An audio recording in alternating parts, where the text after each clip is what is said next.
صرف اس خیال میں کہ میں نماز پڑھتا ہوں، وضو بھی کر لیتا ہوں، طہارت بھی لے لیتا ہوں، صرف اسی خیال میں ان اعمال کا انجام دینا کافی نہیں ہے۔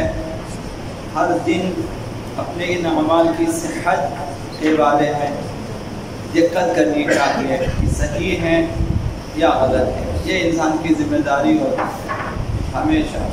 بہت سارے افراد ہیں انداز الاعمال انجام دے دیتے ہیں اور صحیح یا غلط ہونے کی طرف متوجہ نہیں ہے، انہیں توجہ دینی چاہیے۔ لازم ہے کہ بار بار اپنی عبادات کی طرف توجہ کریں۔ جب آپ گھر میں بیٹھے ہیں، جب آپ کہیں خلوت میں بیٹھے ہیں، اپنے اعمال کے بارے میں سوچیں کہ میں درست انجام دے رہا ہوں یا نہیں۔ یہ انسان کہاں سے آپ کو پتہ چلے کہ یہ میں نے درست انجام دیا ہے؟ یہ اس وقت ہے جب آپ کو اپنی جو ہے شریعت کے احکام کا پتہ ہو کہ شرعی احکام کے مطابق جس طرح سے جو ہے احکام کی کتابوں میں فقہا نے لکھا ہے اسی طرح سے میں نے انجام دیا ہے۔ جب یہ اعمال تطبیق ہو جائیں فتاویٰ کی طرف کے ساتھ اور احکام شرعیہ کے ساتھ، تب آپ کہیں کہ درست ہے۔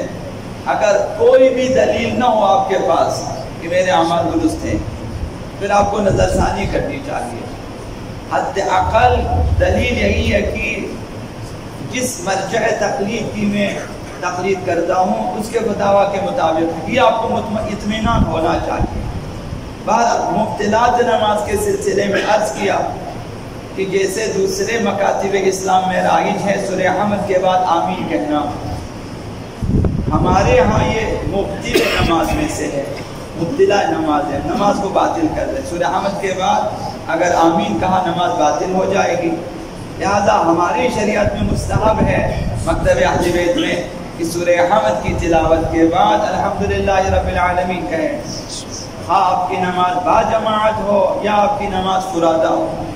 اگر آپ با جماعت ہیں تو امام کی قرأت کے بعد سورہ حمد کی قرأت کے بعد آپ مأمومین بھی کہیں الحمدللہ رب العالمین۔ اگر آپ فرادہ نماز ادا کر رہے ہیں تو اپنی سورہ حمد کی تلاوت کے بعد آپ کہیں الحمدللہ۔ یہ مستحب ہے، واجب نہیں ہے۔ اور پانچویں چیز جو مبطل نماز میں سے وہ قبلے سے منہ پھیر لینا ہے۔ انسان کے جسم کا اگلا حصہ، سینہ، چہرہ یہ اور شکم بھی قبلہ رو ہونا چاہیے نماز میں قیام کی حالت میں۔ اور چہرہ اگر انسان نے پھیر دیا نماز کے دوران قبلے سے تو نماز باطل ہو جائے گی۔ اگر منہ اس طرح سے قبلے سے دائیں بائیں ہو گیا کہ دیکھنے والا اور عام میں دیکھنے والے کو یہ اندازہ نہ ہو کہ یہ قبلہ رخ کھڑا ہے، بلکہ اس سے یہ اندازہ ہو کہ قبلے سے اس کا منہ پھرا ہوا ہے، تو اس صورت میں اس کی نماز باطل ہو جائے گی۔ معمولی ادھر ادھر کا اس کی پرواہ نہیں ہے، لیکن اگر اس طرح سے منہ پھیریں کہ قبلے کی طرف سے منہ ہٹ جائے، سمت قبلہ سے اگر منہ ہٹ جائے تو نماز باطل ہو جائے گی۔ تو یہ جرم ہے اگر انسان نے اس مسئلے کی طرف توجہ نہ دی۔ ایک تو نماز باطل ہو جائے گی، دوسرا جرم یہ ہے کہ اس کی جرم کی سختی، انسان اگر چھوٹے سے چھوٹا مسئلہ نہیں قبلہ اس کی طرف انسان توجہ نہ دے۔ دیکھیں کہ اس اسلام میں شریعت میں کس قدر سختی سے بیان کیا گیا کہ نماز میں اپنا رخ قبلے کی طرف رکھیں۔ اگر کوئی شخص اس مسئلے کی طرف توجہ نہیں دیتا، منہ ادھر ادھر پھیر لیتا ہے، نماز باطل ہونے کے علاوہ جرم یہ ہے اگر رسول خدا صلی اللہ علیہ وآلہ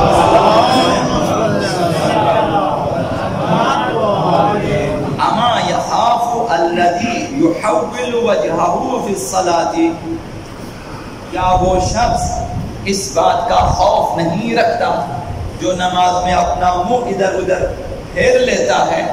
کیا اسے یہ خوف نہیں ان یحول اللہ وجہہ وجہ الحمار، خداوند اس کے چہرے کو گدھے کی صورت بنا دے؟ یعنی اس کا چہرہ معنوی طور پر مسخ ہو جائے، گدھے کی صورت میں بن جائے. یعنی مسئلہ سنگین ہے، توجہ دینی چاہیے کہ جب تک میں نماز میں ہوں قبلہ رخ رہوں، درست توجہ دیں. تو قبلے سے اگر منہ پھیر لیا جائے نماز باطل ہو جائے گی. اور چھٹی چیز جو مبطل نماز میں سے ہے وہ جان بوجھ کر بات کرنا ہے. کوئی بھی کلام نماز کے علاوہ، ذکر خدا کے علاوہ کوئی بھی کلام کا، چاہے وہ عربی میں کہیں آپ، چاہے آپ اردو میں، چاہے آپ فارسی میں، کسی زبان میں، تو اگر جو 2 حرف یا اس سے زیادہ ہو نماز باطل ہو جائے گی. اگر 1 حرف بھی ادا کیا جو بامعنی ہو تب بھی نماز باطل ہو جائے گی. لہذا غیر از نماز، غیر از ذکر جو آپ نماز پڑھتے ہیں، اس کے علاوہ کوئی بھی دنیاوی بات کسی بھی زبان میں نہیں ہونا چاہیے. تو جان بوجھ کر اگر کلام کرے نماز باطل ہو جائے گی. نماز میں کھانسنے سے کوئی خطرہ پیدا نہیں ہوتا، کھانسی آ جائے نماز باطل نہیں ہوتی، جائز ہے. ڈکار لینا بھی جائز ہے. اور احتیاط لازم یہ ہے کہ اپنے اختیار سے آہ نہ کہے. آہ جو انسان مثلا کسی درد کی وجہ سے، کسی غم کی وجہ سے آہ کھینچے، اپنی مرضی سے نہ کھینچے. اگر سہون ایسا ہو جائے پرواہ نہیں ہے، جان بوجھ کر آہ نہ کھینچے، نماز باطل ہو جائے گی.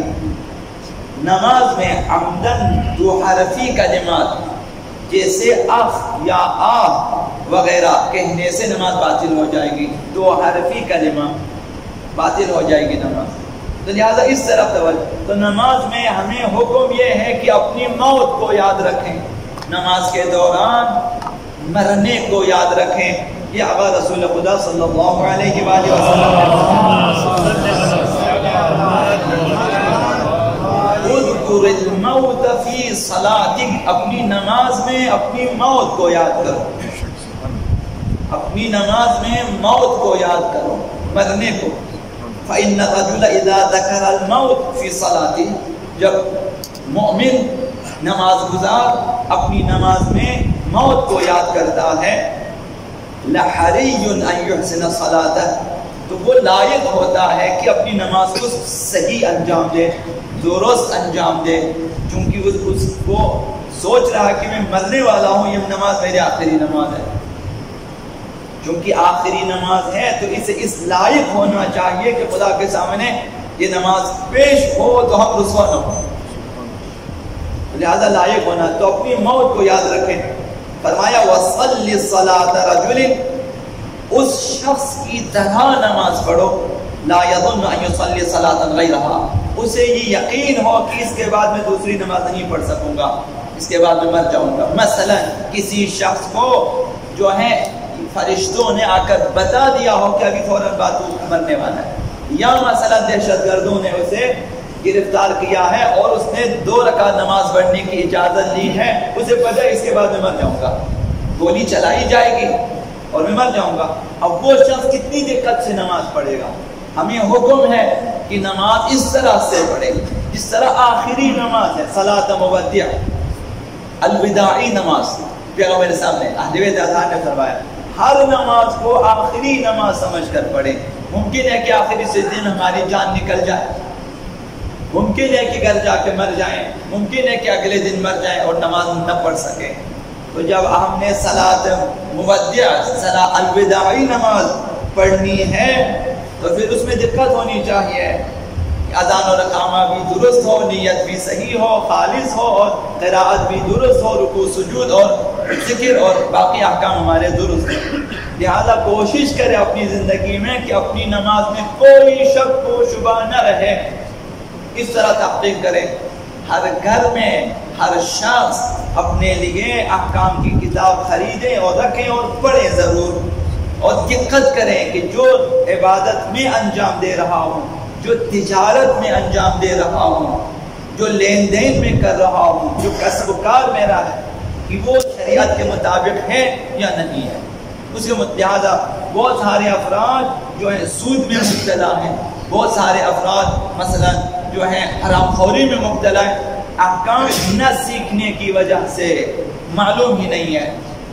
کس طرح سے تجارت کرنی ہے، کس طرح سے سود سے پاک تجارت کرنی ہے، کس طرح سے ہماری کمائی درست ہونی معلوم نہیں ہے، اس وجہ سے حرام خوری مبتلا ہیں، اور یہ لوگ مسئول ہیں قیامت کے دن، ان سے پوچھا جائے گا کیوں دقت نہ کی،